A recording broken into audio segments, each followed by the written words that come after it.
Halo semuanya, apa kabar? Selamat datang kembali. Hari ini kita bakal bongkar tuntas sebuah strategi investasi yang lagi naik daun banget nih. Gimana caranya punya emas tapi nggak perlu keluarin dana jutaan rupiah sekaligus di depan?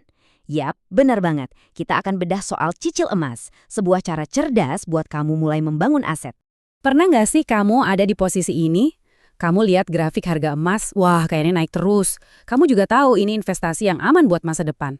Tapi pas lihat harganya, aduh buat beli 1 gram aja rasanya berat ya. Kalau kamu pernah ngerasain itu, tenang, kamu nggak sendirian kok. Dan ini justru masalah yang mau kita cari solusinya bareng-bareng hari ini. Oke, sebelum kita melangkah lebih jauh, kita samain frekuensi dulu ya. Kenapa sih orang-orang tuh ngejar banget yang namanya emas? Jadi dari dulu banget, emas itu dianggap sebagai safe haven asset. Artinya apa? Artinya pas kondisi ekonomi lagi nggak menentu, nilai emas itu cenderung stabil atau bahkan malah naik.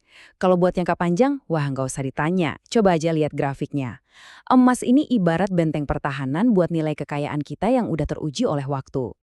Nah, sekarang kita masuk ke menu utamanya nih. Untuk menjawab tantangan model besar yang tadi kita omongin, muncullah sebuah solusi yang jadi semacam jembatan buat kita semua, yaitu metode cicil emas. Anggap aja ini kayak jalan pintas yang aman dan legal buat mulai investasi emas. Jadi, cicil emas itu sebetulnya apa sih? Gampangnya gini, ini adalah sebuah skema pembelian di mana kamu bisa punya emas dengan cara diangsur.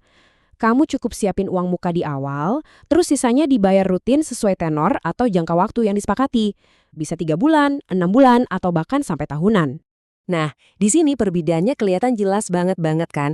Kalau beli tunai itu simple. Kamu punya uang besar, barangnya langsung kamu pegang dan nggak ada biaya-biaya tambahan. Sementara kalau cicilan modal awalnya jauh lebih ringan.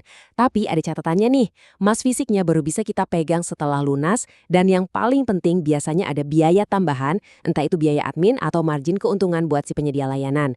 Artinya total uang yang kamu keluarkan bakal sedikit lebih tinggi dibanding harga emas saat itu.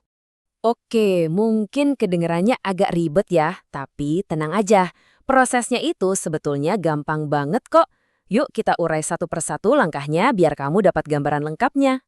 Oke, perhatiin baik-baik ya. Cuma ada 4 langkah kunci. Pertama, dan ini fundamental banget, pilih penyedia yang terpercaya. Bisa bank, pegadaian, atau platform digital yang kredibel. Terus tentukan tenor cicilannya. Kedua, kamu bayar uang muka. Nah, momen ini tuh krusial banget karena disinilah harga emas kamu dikunci. Langkah ketiga, ini bagian maratonnya. Bayar cicilan bulanan secara rutin dan disiplin. Dan yang terakhir, momen yang paling ditunggu-tunggu. Begitu lunas, kamu bisa langsung ambil emas fisik milikmu. Cukup jelas kan? Sekarang kita sampai di bagian yang paling krusial dalam setiap keputusan investasi, yaitu menimbang potensi cuan versus risikonya. Ingat ya, di dunia investasi itu nggak ada yang namanya untung tanpa risiko. Kita harus lihat kedua sisi medalinya dengan pikiran jernih. Oke, apa aja sih sisi manisnya? Yang pertama tentu aja aksesibilitas. Siapapun bisa mulai investasi emas dengan modal yang jauh lebih terjangkau. Terus ada momen mengunci harga. Bayangin kamu mulai nyicil pas harga emas masih 1 juta per gram. Setahun kemudian pas lunas, harganya udah jadi 1,2 juta. Artinya kamu udah mengamankan potensi keuntungan 20% itu. Plus, ini jadi semacam paksaan yang positif buat kita disiplin nabung setiap bulan. Nah, sekarang kita bahas sisi pahitnya. Biaya-biaya tambahan yang tadi kita sebutin bisa memakan keuntungan kamu. Contoh, total biaya cicilan kamu bikin harga emas jadi 10% lebih mahal. Artinya, harga emas di pasaran harus naik lebih dari 10% dulu, baru kamu bisa dapat untung. Terus, ada juga resiko gagal bayar yang akibatnya bisa fatal. Uang yang udah masuk bisa hangus. Dan yang terakhir, ingat, pasar itu dinamis. Harga emas memang cenderung naik dalam jangka panjang, tapi dalam jangka pendek bisa aja turun. Setelah kita paham cara mainnya, untungnya, dan ruginya, kita masuk ke bagian terakhir nih. Ini adalah kunci-kunci penting sebelum kamu benar-benar terjun. Anggap aja ini semacam daftar periksa terakhir buat mastiin keputusan yang kamu ambil itu udah benar-benar matang. Coba deh, ambil waktu sebentar dan jawab pertanyaan ini dengan jujur. 1. Apakah kondisi keuangan bulanan kamu cukup stabil buat nambah komitmen cicilan baru? 2. Kamu udah riset dan bandingin penawaran dari setidaknya 2 atau 3 tempat belum? 3. Apakah kamu beneran paham rincian setiap biaya yang harus kamu bayar? Dan yang paling penting, nomor 4, apa sih tujuan akhir kamu punya emas ini? Buat dana pensiun kah? Biaya pendidikan anak? Atau cuma sekedar diversifikasi aset? Dan kutipan dari Warren Buffett ini rasanya pas banget buat menutup semuanya.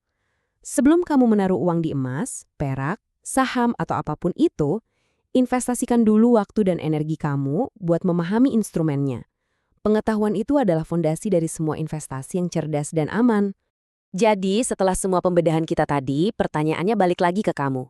Pada dasarnya, cicil emas itu menawarkan sebuah jalan untuk mengubah pengeluaran rutin yang mungkin terasa kecil menjadi sebuah aset nyata yang sangat berharga di masa depan. Siapkah kamu mengambil langkah itu? Pilihan ada di tanganmu. Sampai jumpa di pembahasan berikutnya.